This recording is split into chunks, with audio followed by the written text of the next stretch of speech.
In this session, we are going to look at payment receipts in RISE School Management. So payment receipts is basically a cash receipt when you're receiving cash for school fees or for any other type of thing in the system, in your school, and you want to record this in the system saying this is cash on hand, you will create a payment receipt. So to do that, let's suppose a learner came to pay 200 Rand towards their school fee. What we're going to do is we're going to go into sales and payment receipts. We are going to click create and we are going to enter the name of our learner. Let's see, Martin Nadia. Yeah, that's my learner. And as you can see, the moment I selected Martin Nadia, the invoice appeared here at the bottom saying we still have 2,500 owing. So the child has to pay 2,500 into the school's account. So what I'm going to do is I'm going to select the date first of the payment. Let's say it was today. And I'm going to select undeposited. So these two options here, undeposited and bank account. Undeposited is whenever you are receiving cash. That's where you're going to put it in, the undeposited account, if I could say that. So whenever I select undeposited, you can see here my account is my opening balance cash account. So this is to not mix your cash with your bank account. So your cash is on hand. You haven't banked that money yet. Once you bank that money, you will create a deposit, and that deposit is going to put that money inside your bank account. There is another video where I explain how to do the deposits, and you can find it in our channel. But for the purpose of this video, whenever we're doing a cash receipt, we always select the undeposited accounts. I would say account, yeah. The undeposited option, because we still have this cash on hand. We haven't deposited the money yet. Bank account would be if, for example, we already have the money in our bank account and for some reason we couldn't really import it or bring it through in our bank stream, and now we have to create the receipts, but we don't really have the transactions in the bank stream. That's when we're going to use bank account. But every time you receive cash, we always select undeposited. So now I have my student, I have my undeposited, my account is correct, it's going to my opening balance cash account, my date is correct, I have my invoice here, I'm going to tick my invoice, and I'm going to come here, double click, and I said the child paid 200 towards school fees, and enter. That is all I'm going to do. If there is a reference number, you can add in the reference number, and the method of payment was cash. You can see here, payment 200. And that's it. That's all we do when we get a payment for school fees. If you want to put in a note or something like that, you can put a note here. External will show in your receipt when you're printing out the receipt. Internal will not show in the receipt. It's just for you as a school to see if there's specific notes that you would like to see. Okay? And then, for example, I want to print this receipt. I'm going to first post it. If I don't want to print, I can just post and close and exit. But I want to print it, for example, I will post, and then I'll go to print cash receipt. This is going to print the receipt on an A4 paper. Here is my receipt. Reference tells me what I paid this invoice, and this is how much I have left. All right, and then from there, I can just go print more actions and print. Now I have another option here. I can print on thermal printer, which I will select, and this is only available if you have the thermal printer, and it prints it in this really tiny receipt form. Also shows you the balance due. Okay. Now, if I want to email the receipt, I can also email the receipt. I just click on the button that says email receipt. Oh, sorry about that. But I would just click on the button that says email receipt. The reason I got that error is because I don't have any email set up in the system. But you as a school can email the receipt the same way you email your statements and so on. Okay, now I'm going to post and close this receipt. And this is one type of receipt that we can create in the system.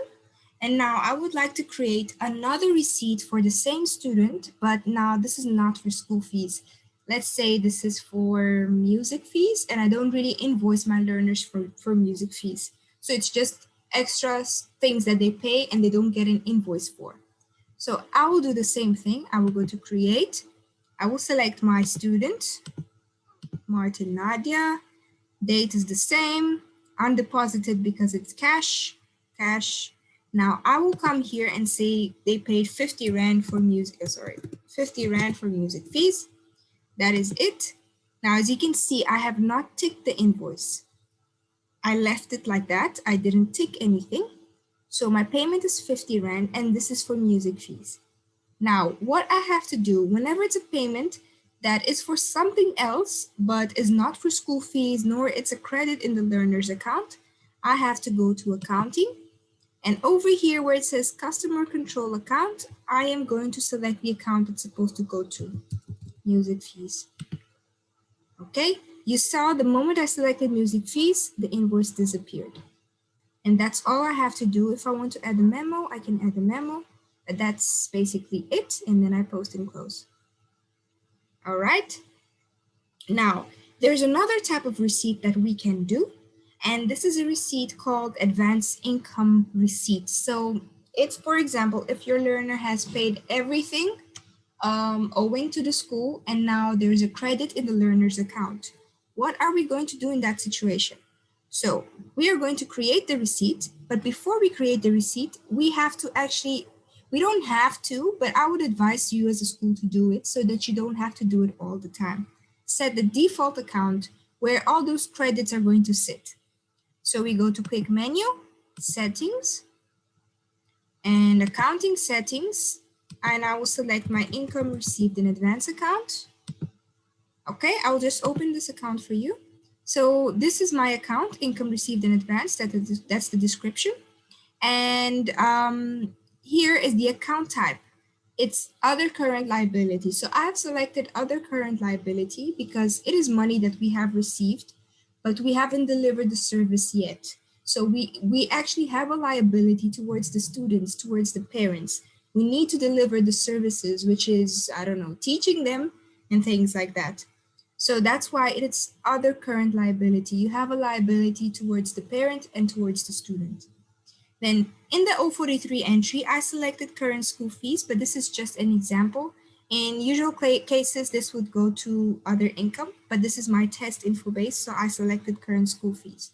So you would select other income if it would go to other income. If you wanted to go to current school fees, you select current school fees. So it's up to you as a school to map your accounts the way you want to do it, the way the department requires you to do it. And yes, this is where in my 043, my credits are going to show up, and I will save and close. And I will save and close as well. Okay. So now I'm going to create the receipt for my learner, the same student. And this is a receipt. Let's say, for example, there's no more invoice for this learner. I will create and select my learner. Now I'm going to ignore this receipt. I don't want, I'm supposing there is no receipt here anymore. And I will select enter the payment amount. Let's say it's 60. Let's say it's 60. This is the credit in the learner's account. So if you see, if I try to post, I get an error because it says fail to post payment receipt, because the system, when it's here in accounting, when it's set to customer control account, the system will not let me post until I tick either the advance income or I tick an invoice.